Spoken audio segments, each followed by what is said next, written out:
نو حدیث کی دا راځي چې اخرنی خبر لا اله الا الله شو دی لړ جنت یو حدیث کی دا راځي په صحیح مسلم کې دی وی د چا چې د مرګ په وخت کې دا عقیده وه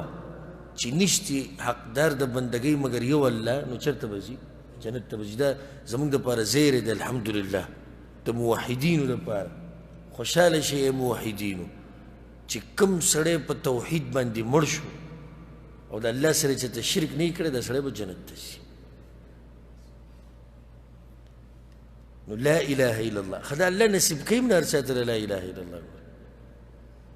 سبحان الله څنګه چې د ژوند تېر کړی دغه خبرې به په دغه کې کې په ځنکدن کې او د فایدې یې د ساتي درې قسمه خلک درې قسمه خبرې کوي یو ځنکدن کې او یو چې کله په نشه کې د اپریشن هغه نشې نه چې راپاسي او دریم چې سړی لیونی شي د درې قسمه خلک دي دوی څنګه خبرې کوي دوی هغه خبرې کوي چې څه په دنیا کې چې څه دوی کله روغ کړي دي هغه خبرې کوي ګوره کوم سړی چې اپریشن وکړي او بیا هغه نشې نه چې راپاسي ګډې وډې وایي که نه وایي نشه پروت هغه ابتدایي حالات دي دې ټول هغه خبرې کوي په څه باندې چې د هغه مخکینی ژوند تېر کړی که سندرې وایي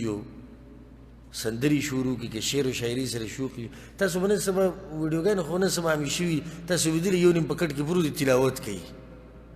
بېهوشې خو تلاوت کوي د هغه دې نه مخکې ژوند کې تلاوتونه ډېر کول و دلته هم هغه شان دی ښه دغه لیونی هم دغه شی دی کوم سړی چې لیونی شي که تاسو به ګورئ د لیونو هم بعض مقاطع لیدلي چې تلاوت کوي ډېر خوږ او دین خبرې کوي دا هغه لیونی دی چې د دې لیونتوب نه مخکې دی دیندار و او د لیونتوب نه بعد هم هغه شان دی او دریم په ځنکدن کې به اخرنۍ خبرې هم هغه کوي په څه چې د ژوند تېر کړی علماو په کتابونو کې ډېرې قصې را نقل کړي دي وایي بعضو کور والا ورته ویي لا اله الا الله وایي ما له یو جنۍ راولې ښایسته په حقې کې دې څه ووچو بعض وی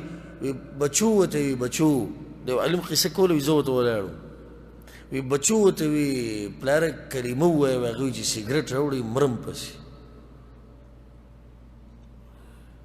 نو بیا د ډېرې مجبورۍ نه یو پاڼه راواغېسته او هغه یې داسې تاو کړه په دې خوله کې ورته کېښوده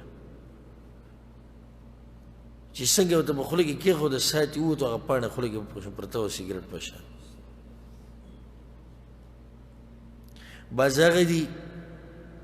چې کور کې غیب شوي دي لکه پلانې نشتي پلانې نشتي ورشي پسې کمرې وربند چې ور یې مات کړی کتلي دي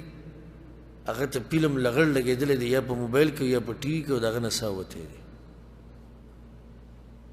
یعنې سوچ وکړئ دا سړی چې الله سره ملاقات کوي په کوم مخ به الله ته مخامخ کېږي دی په کوم مخ فیسبوکونو والا و او واټساپ او یوټیوب والا و ګوره څه چې ګوري کیدای شي دقې به د منځ کې د نه ساه ووځي او دا به دغه شان چلیږي ته به مړه پروت وي بلکې یو واقع خو ما یو کتاب کې داسې کتلې وه یو عالم لیکلې وه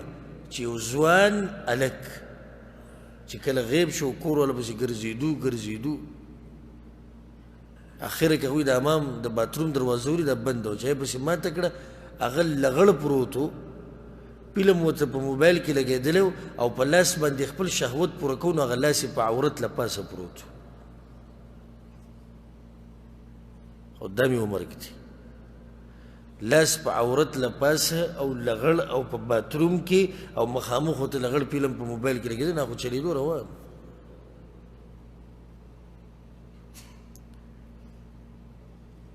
خبره مې دې پورې راواغسته چې په ځنکدن کې به ته هغه څه وایې چې به څه دې ژوند تېر کړی خیال هم دی که نو دا ژوند په ښو کارونو تېروئ په دې باندې به مړ شي حدیث کې هم راځي آثارو کې راځي وایي څوک چې په څه شي باندې ځوان شي په هغې بوډا کېږي او په څه چې بوډا شي په هغې به مړ کېږي او په څه چې مړ شوي نو په هغې به راپاڅېدلې بعضو دا مرګ وي نو حیران شو ورته د بعضو دیندارو خلکو دا مرګ انسان ورته داسې شي چې بس چې یا الله اوس څه وکړه کیدای شي مرګ به موږ ته نصیب شي او که نه دا سوچ به د انسان نو الله دې موږ له مرګ په هغه وخت کې راولي چې کله رب العالمین زموږ نه راځي او الله دې موږ له مرګ په هغه وخت کې راولي چې موږ په توحید او په سنت باندې مضبوط یو او الله دې زموږ اخرنۍ خبره د دنیا نه لا اله الا الله وګرځوي